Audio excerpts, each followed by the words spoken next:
A very good morning and welcome to Breakfast News here on Rajya TV. It's the brand new start of a week and of your day. So let's get you all that news. First, the headlines. National Security Advisors of India and Pakistan hold talks in Bangkok, discuss issues including terror in Jammu and Kashmir. They issue joint statement to carry forward constructive engagement. Top Madhesi leaders clarified that India has been wrongly blamed for protests against Nepal's new constitution, likely to meet Prime Minister Modi today. Domestic and international flights to resume at Chennai airport today. Life is limping back to normal as water levels recede in many areas, but forecast for more rains in the next 48 hours. US President Barack Obama's rare address from the Oval Office in the wake of California mass shooting says the threat from terrorism is real but will be overcome. And India break a 33-year-old medal jinx at a major international hockey tournament, stunned defending champions Netherlands to bag bronze at the Hockey World League. Top story this morning. In an unusual turn of events, National Security Advisors of India and Pakistan held secret talks in Bangkok on Sunday. They held wide-ranging talks which included the contentious issue of Jammu and Kashmir. Both sides then later issued a joint statement saying that the talks were cordial and conducive. After months of hostility, a sudden breakthrough in Indo-Pak ties. National Security Advisors of both countries, Ajit Doval and Nasir Janjua, held talks in Bangkok on Sunday, agreeing to take forward what they called constructive engagement. In a joint statement, the two sides termed it a cordial meeting, giving out details of what was discussed. The statement was as follows. Pursuant to the meeting of the Prime Ministers of India and Pakistan in Paris, the NSAs, accompanied by the Foreign Secretaries, met in Bangkok. Discussions were held in a candid, cordial and constructive atmosphere.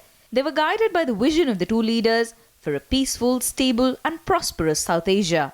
Discussions covered peace and security, terrorism, Jammu and Kashmir and other issues, including tranquility along the LOC. It was agreed to carry forward the constructive engagement, unquote. Reactions poured in soon after news of the NSA-level meeting broke. The Congress called it a grand betrayal. This should be a good beginning from Russia. The movement to Bangkok is useful because it was the same NSA who said he wouldn't speak to India unless Kashmir is an issue, but then that's a movement away, and that there is a melting of ice that we can see from both sides, and if it's continued, it will be useful because this kind of cold movement would not be useful for peace in the subcontinent.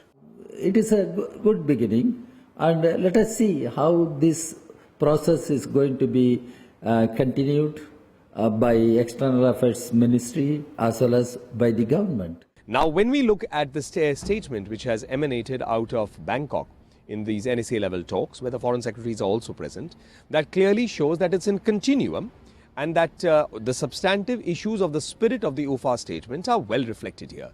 So I think that's how one would look at it. The NSA-level meeting comes just days after the Prime Ministers of India and Pakistan met in Paris on the sidelines of the Global Climate Change Summit. It's being seen as a major breakthrough given the two sides had engaged in mutual blame game in September this year, resulting in cancellation of the NSA-level talks. It also paves the way for External Affairs Minister Sushma Swaraj's visit to Islamabad this week to attend a multilateral conference on Afghanistan. Bureau Report, Rajya TV. India and Pakistan agreeing to carry forward that constructive engagement after the NSA-level talks in Bangkok. In fact, we are joined on the phone line this morning by former Ambassador Vivek Kaju for a reaction on this and what it means for both the countries. Mr. Kaju, just talking about the nature of the meeting, a secret talk being held somewhere else, not in India or in Pakistan. Is this the way forward? Because when, something is scheduled, there's an added pressure, added expectation that eventually happens. And then, as we've been seeing in the past, in some ways, the talks need to be cancelled. Is this the way forward? I don't think so. I think governments must have the capacity to resist pressure. And I think this is a wrong precedent that has been set. The text of the UFA joint statement was absolutely clear. the Pakistan NSA had to travel to India to meet with his Indian counterpart, Mr. Ajit Doval, to talk on all aspects relating to terrorism. I think the government should have stuck to that. Governments need to show stamina and not deter. The Pakistani generals were unhappy, and I'm afraid the only conclusion that I can reach is that the government has given way to the pressure exercised by the Pakistani generals. All right. So, according to you, the nature of the meeting, the way it was held, of course, was not in a good, not a positive movement. But the very fact that both sides are talking, is that also not a positive achievement at all? No, we will now have to see. But experience shows us that whenever governments show flexibility Yes. to something that Pakistan has agreed and then wishes to go back on, only whets the appetite of the Pakistani generals. They think they can get their way all the time with India. All right. So what you're saying? That has been that is my feeling and my assessment with regard to the stand taken by the government. All right. Thank you so much, Mr. Kaju, for joining us with that reaction. I'm hoping, of course, through the day we'll be getting some more reactions. We do know how the Congress, of course, has been reacting quite mixed, of course, from that side as well. Meanwhile, turning our focus to another neighbor, India has assured its support to Nepal's Madhesi community in resolving the ongoing political crisis in the Himalayan country. External Affairs Minister Sushma Swaraj on Sunday met the top Madhesi leaders, who also clarified that the agitation was purely theirs and India had been wrongly blamed for it. They're also likely to meet Prime Minister Modi today, and a meeting with Congress President Sonia Gandhi is also expected. The situation in Nepal is likely to be again raised in the Rajya Sabha today. This after External Affairs Minister Sushma Swaraj on Sunday met top leaders of the restive Madhesi community who are agitating against the country's new constitution adopted in September. The Madhesi leaders sought India's help for a speedy political solution for restoring normalcy in the Himalayan nation. After the meet, India reaffirmed its support for an inclusive Nepal. The MEA, in a series of tweets, called for broad-based ownership of constitution and encouraged speedy political solution and return to normalcy. Bharat अपना कूटनीतिक प्रयास के माध्यम से वहाँ के जो मानवाधिकार का उल्लंघन है उसे रोकने का प्रयास करें और सभी जनताओं को समान अधिकार मिले. Last week, the External Affairs Minister had made a statement in the Rajya Sabha on a calling attention motion, pointing out how India has made efforts to reroute essential supplies to its landlocked neighbour and denying that it had enforced any blockade on the India-Nepal border. On Sunday, Madhesi leaders also met opposition leaders including Congress's Karan Singh, JDU leader Sharad Yadav and NCP's DP Tripathi. वहाँ के लोग सीमा को अवरोध करके रखा है जिससे नेपाल में समस्या पैदा हुआ है. तो समस्या तो हमने पैदा किया है ना. इसमें भारत का कहीं कोई नाम लेना भी गुनाह है. भारत तो मधेश में आंदोलन रहा, उसका जो सुरक्षा की बात है उसको लेकर के स्वाभाविक है कि भारतीय जो ट्रांसपोर्टर है वो जाने में हिचकिचा रहे हैं. The Madheshis, who are demanding increased political representation, correction in citizen provisions and revision in federal boundaries, have said that they intend to continue with their agitation till their demands are met. They say they are ready for talks with Nepal leadership. तराई मधेश को, उस भूभाग को जो 2007 में समझौता हुआ था कि इसको अलग राज्य का दर्जा दिया जाएगा, वो अलग राज्य का दर्जा उसे मिलनी चाहिए. उनकी भाषाओं को जो है संविधान में मान्यता होनी चाहिए. उन्हें जो है सिटीजनशिप का राइट्स होनी चाहिए. ये सारा बुनियादी सवाल है. Nepal is currently facing shortage of supplies as its Madheshi population continues to block transit routes from India to protest the new constitution. Nepal leaders have accused India of having engineered the blockade, a charge that India has vehemently denied. Over 50 people have died in violent protests that have been raging across the Nepali region of Terai since September last. Following the protests last week, political parties in Nepal have agreed to carry out amendments to its new constitution within 3 months. This is Akhilesh Suman's report for Rajya Sabha TV. Chief Justice of India T.S. Thakur says there is a political angle to the whole religious intolerance debate. However, he did send out a strong message to divisive forces in the country, saying that India is an inclusive society where people of all faiths and religions flourish. He also assured the nation that the Supreme Court would ensure that the rule of law reigns supreme. Chief Justice of India T.S. Thakur is the latest to join the intolerance debate. In an informal interaction with media persons, Justice Thakur said the debate was just a political issue and that there was no need to fear or worry till the judiciary was independent and upheld the rule of law. He further said, and I quote, "I'm heading the institution which upholds the rule of law and the rights of every citizen will be protected.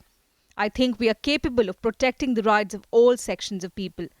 My institution is capable of upholding the rights of citizens.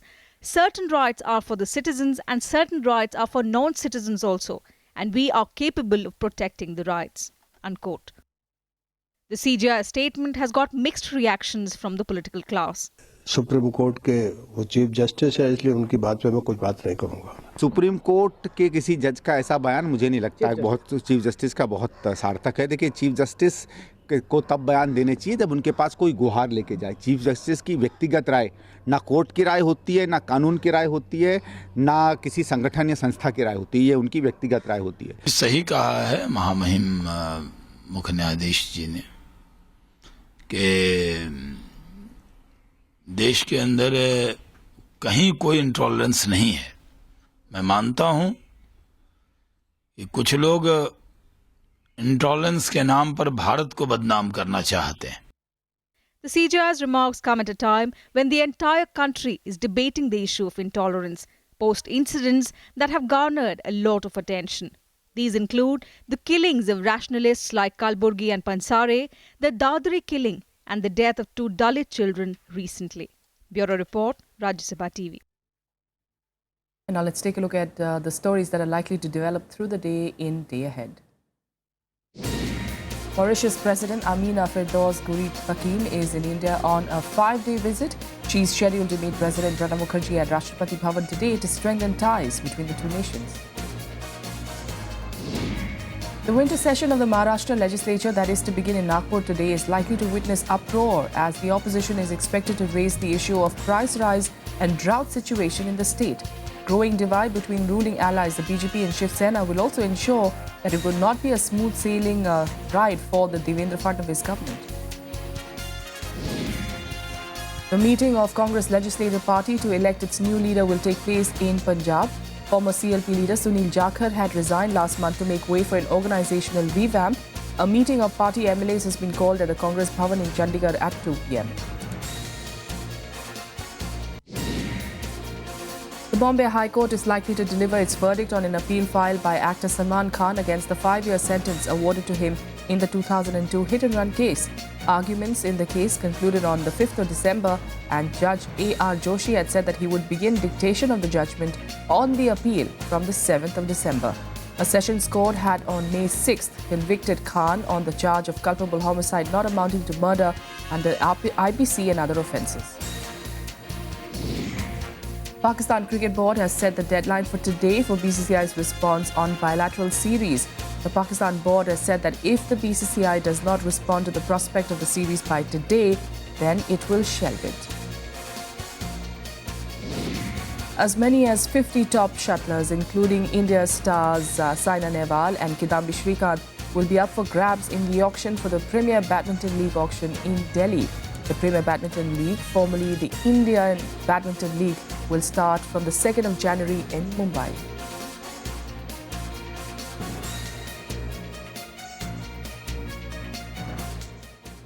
We'll have a quick break here, but more news follows in a bit. Stay with us.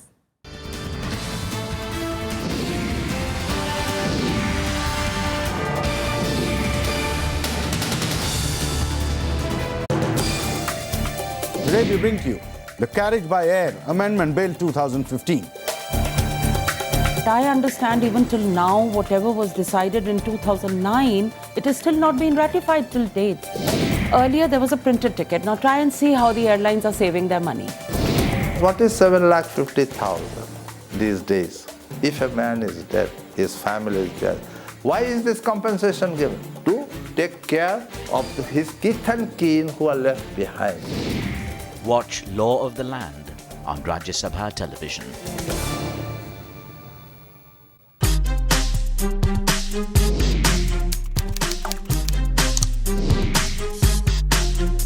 Get live Rajya Sabha session. News, views, reports and analysis you can trust on social media. Subscribe, follow, like Rajya Sabha television.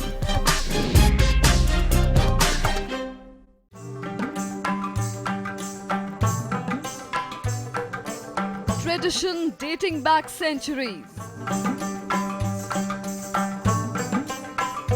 A cultural heritage that inspires and warms at once. Magic that awes. Rajya Sabha television brings you events that embrace the wonders of India's classical arts. Conversations with the biggest names in the culture and music. Rajya Sabha television, democracy at work. Hello, I am Ishan Russell. I'm Tracy Shilchi and you're watching News Tonight.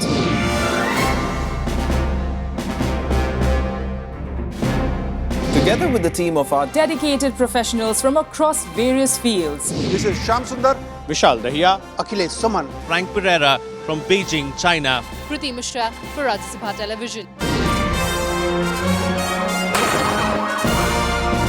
We bring to you the news that matters here on Rajya Sabha TV.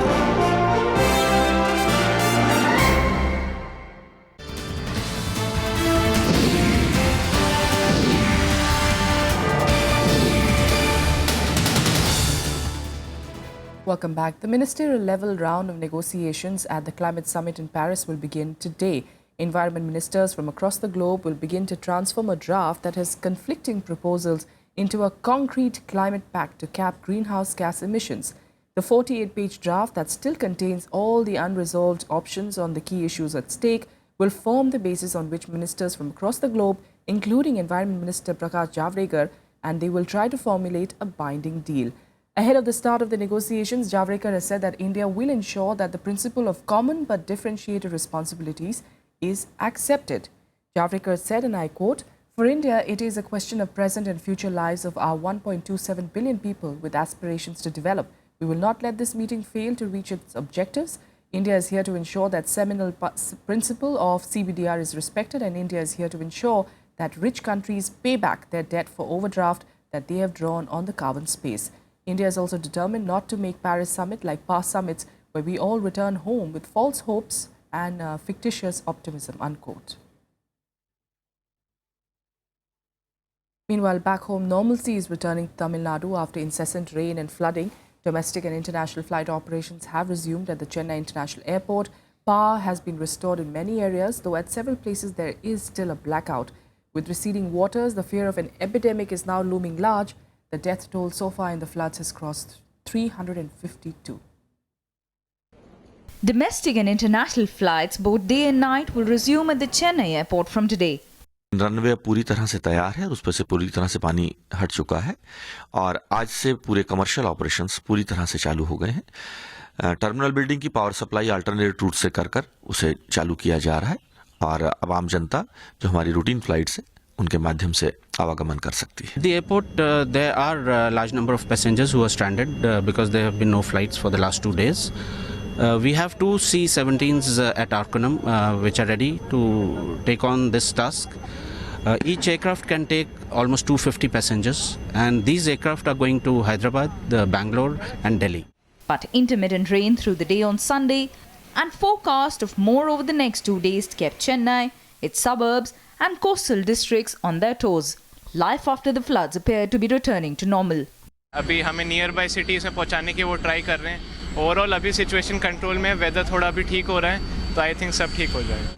Power supply has been restored in several areas, while it continued to be disconnected in many others, where water has not receded as a measure of precaution. Mounds of garbage were seen on streets as water level receded in some areas, but residents fear an epidemic outbreak. ஐயா நாங்கள் அவைத்தனங்கள் இருக்காங்க ஐயா, பழக்கடை வச்சுருக்கோம். ஆனால் போய் வர்றது ரொம்ப கஷ்டமாக இருக்குது. தண்ணி ஒரே தண்ணி சேரு மார்க்கெட்டுக்குள்ளே உள்ளே போனால் திரும்பி வீட்டுக்கு வருவோமா இல்லை சந்தேகத்தில் போயிட்டு கிடக்குறாங்க. எனக்கு வயசு 67 ஆச்சு. கொடையை வச்சு நடந்து போயிட்டே இருக்கேன். ஒரே வழுக்கிறது எல்லாமே எங்கே பார்த்தாலும் ஒரே கலிஜியாக இருக்குது. அது கொஞ்சம் ஏற்பாடு பண்ணும். அதே மாதிரி தண்ணி ஆத்துல வந்தாலும் சொல்றது கிடையாது, சொல்லவும் மாட்டேன்றாங்க எங்களுக்கு. நாங்க தெரிஞ்சு ஓட வேண்டியதாக எல்லாத்தையும் யாரும் வரல, யாரும் வந்து பார்க்கல, யாரும் எந்த உதவியும் பண்ணல. இது வரைக்கும் வரல. எங்களுக்கு பொதுமக்கள் தான் எங்களுக்கு சேவை செய்யறாங்க. Ravaged by heavy rains last week, which crippled services, several private and public sector banks operated on Sunday. People are now waiting for train services to get back on track. बारिश की वजह से हर आदमी यहाँ पे रुका हुआ है. कोई जम्मू का है, कोई दिल्ली का है, कोई यूपी बिहार का है. इसलिए हम सबसे रिक्वेस्ट करते हैं कि सब ट्रेनें खोल दीजिए, सब रास्ते खोल दीजिए. As a precautionary measure, the state government has declared holidays for schools and colleges today in the districts including Chennai, Kanchipuram and Tiruvallur. Defence forces have called off aerial sorties for rescue operations. In the past few days, through a coordinated team of Defence forces and NDRF, the IAF lifted nearly 1,500 people to safety. Bureau Report, Rajya Sabha TV. For more on the developing situation there, we're joined by journalist Suresh Kumar joining us on the phone line from Chennai. Now, Suresh, if you can give us an update, we do understand, normalcy is slowly resuming there in Chennai and the other surrounding areas. Could you give us an update, please? See, the rescue operations are almost over. And the focus is main on rehabilitation because thousands of people have lost their homes and belongings. The government has to do something on this. And actually, yesterday the banks and the ATMs started functioning. A few domestic flights took over. But the worry is Met Department has predicted more rains in the next 3 to 4 days. Power supply is restored in 90% of the places. Yes. But in parts of places like Velachery, Thiruvanmiyur and Madipakam, power supply is not restored. Still areas in Velachery, Kotupuram, parts of Ashok Nagar, Thiruvanmiyur, Madipakam, Ennur are waterlogged. The vegetable shortage is about 50%. And also the schools and colleges in Chennai, Tiruvallur, Kanchipuram, Nagapattinam, Tiruvarur, Kadalur have been declared holiday for today. That's right. There are about 1,000 sanitary workers throughout the state from districts have moved to Chennai for the cleaning of garbages in parts of Chennai. Yes, and that is crucial because the next big challenge is, of course, going to be of waterborne diseases, of an epidemic that is looming large, isn't it, Suresh? Yeah, but the health department, state health department has formed many medical teams. Yes. And they're working 24/7. Yes. And also the health department, state health department has instructed all private hospitals that if they want oxygen cylinders or medicines, they can come and take it from the government hospitals. All right. Thank you so much, Suresh, for joining us with those details. Thank you. Meanwhile, let's head on to some sports news. And this is, in fact, good for India. A spirited India broke their 33-year-old medal jinx in a major international tournament as they came back from 2 goals down to stun defending champions Netherlands in the shootout after both the teams were tied 5-all at regulation time in a thrilling bronze medal playoff match of the Hockey World League final in Raipur on Sunday. Here are the details. Just feel if India could get a goal before the final. After starting the match on a slow note, India produced a fine show in the last 2 quarters to beat the world number 2 side with their relentless attacks in the second half. But it all started from a marvellous interception there. It was a high-intensity match which produced as many as 6 goals in the last 10 minutes, 3 each for India and Netherlands. Drills the ball in, it should be Ramandeep. Ramandeep gets a touch! It's a goal! India have taken... The Netherlands were quick to take a 2-0 lead in the first half, courtesy some sloppy defending from the Indians. When Mirko Pruiser and Niek van der Schoot scored 2 field goals to silence the capacity crowd. Netherlands are level. India have it all to do again. I saw a different India today than during the pool phase. I believe in the phase where India was just trying to force something. It impressed us a lot the second half. We didn't really have a good answer to it. The answer was there, but we didn't execute. Yeah, like Max was saying, every tackle, they want to win the tackle, the duel, and they want to win every circle penetration, and we didn't fought them at that moment, and all the best to India from that. And in the shootout, the Indians prevailed over the Dutch 3-2 at the Sardar Vallabhbhai Patel Stadium, and the win avenged India's 1-3 defeat against the Netherlands in the pool stages of the tournament here. Akash scores! It's a fifth goal for India! काफी अच्छी feeling है और जैसे इस tournament में हम enjoy कर रहे हैं क्योंकि वर्ल्ड की सारी बेस्ट टीम्स हैं और क्लोज मार्जिन के सारे मैचेस हो रहे हैं, बट स्टिल हम अभी कोचेज अभी हमारे रोजर नए हैं और mister Roland as a team हम छोटी छोटी जो डिटेल्स हैं उनके ऊपर वर्क कर रहे हैं और मैं कहूँगा कि बहुत सारी अच्छी चीज़ें हमने इस टूर्नामेंट में की है, बट स्टिल हमें आने वाले टाइम में और इम्प्रूवमेंट करनी है। अभी जो हमारे नेक्स्ट कैंप होंगे उसमें हम ट्राई करेंगे जो बाकी है कि अभी फिलहाल हम टीम के साथ अभी जाके इंजॉय करेंगे क्योंकि जीतने का एक डिफरेंट वो फीलिंग कैसी है, मैं कहूँगा कि वो भी सारे लड़के इंजॉय कर रहे हैं।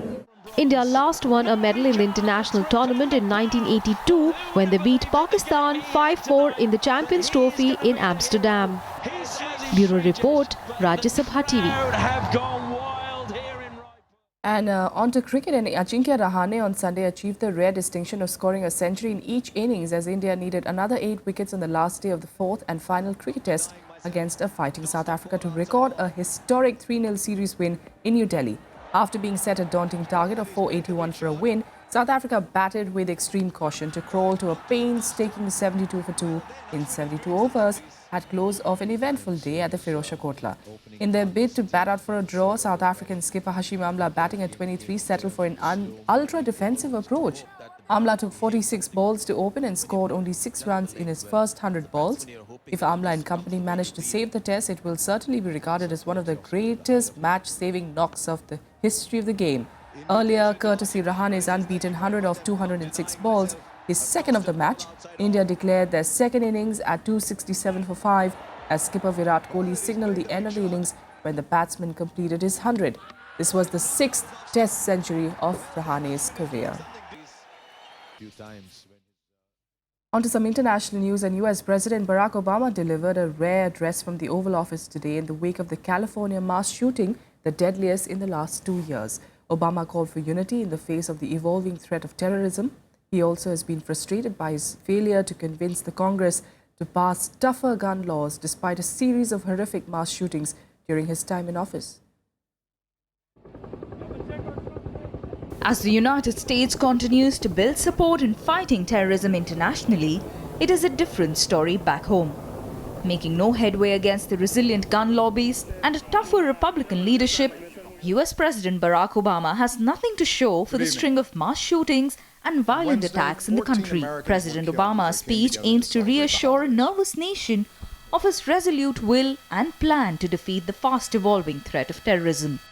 Obama used the symbolic power of the Oval Office only for the third time in his presidency to emphasize his pledge to keep Americans safe, given the gravity of the occasion. The threat from terrorism is real, but we will overcome it. We will destroy ISIL and any other organization that tries to harm us. Our success won't depend on tough talk or abandoning our values or giving in to fear. That's what groups like ISIL are hoping for. Instead, we will prevail by being strong and smart, resilient and relentless, and by drawing upon every aspect of American power. Obama called on the US citizens to draw upon their values, namely their unwavering commitment to justice, equality and freedom to defeat terrorist groups. The debate over gun control has long been one of the most contentious political issues in the US, with the right to gun ownership enshrined in the US Constitution's Second Amendment. President Obama has been pressing for legislation to make it harder for criminals to get guns. To begin with, Congress should act to make sure no one on a no-fly list is able to buy a gun. I know there are some who reject any gun safety measures, but the fact is that our intelligence and law enforcement agencies, no matter how effective they are, cannot identify every would-be mass shooter, whether that individual is motivated by ISIL or some other hateful ideology. But the Republicans in the Congress have mounted heavy opposition to gun control measures. They argue that stricter legislation is not the solution. In fact, they say it is the good guys that must be armed to stop such attacks. There is growing anxiety and public mistrust in Obama's handling of the IS threat. Residents are divided on whether access to firearms should be limited. And so folks in the media think you should not be discussing Second Amendment rights in the wake of a terror attack. You don't stop bad guys by taking away our guns. You stop bad guys by using our guns. The Islamic State militant group in a radio broadcast said that the couple that carried out the attack were IS supporters but gave no indication that the group was involved in its planning. The California shooting that resulted in the death of 14 people is being probed as an act of terror. The FBI is conducting further searches and investigations in connection with the attack. Bureau Report, Rajya Sabha TV. And that's all we have for you on Breakfast News. Thanks so much for joining us.